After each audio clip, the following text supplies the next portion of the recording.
this is the thing. Sometimes when we're friends and they say, oh, like, you've been drinking alcohol, you're so different when you're drinking alcohol.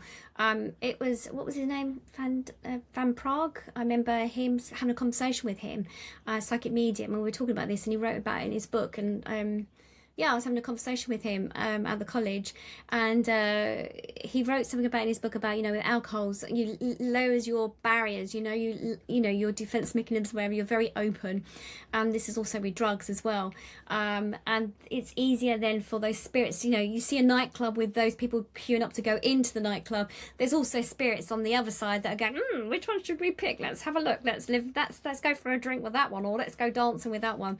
And it does happen.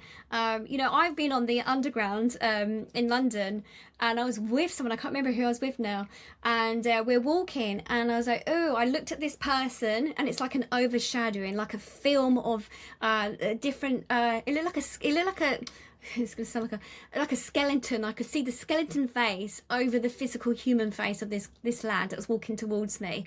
And it was like, as the physical body was walking, it was like a shadow, like moving in and out of this physical body. So it was like overlaying it. And I witnessed the entity, like the attachment. And I just was like, oh my God, I can feel it. And so I said to a friend of mine when I was walking, I said, they have an attachment. What's that? And as we walked more towards this person walking this way, the guy shouted out in my face and says, I can see you. And I just turned around and went, okay. I walked away. And I was like, I knew what I could see. And the guy turned around, looked at me, and I could see his physical reflection in his face. But then there was this other shadowing of this entity over him. The joys of being a medium. And so people will notice when they have an attachment, things really keep going wrong for them in their lives. Silly little accidents. You might feel quite negative. You might have had a zest for life, and then suddenly you don't have a zest for life. Sometimes it can be, not misdiagnosed, but sometimes seen as depression, which is not the depression at all. It's like literally this heavy energy, but it's like a parasitic energy that sort of overlays you and takes over you.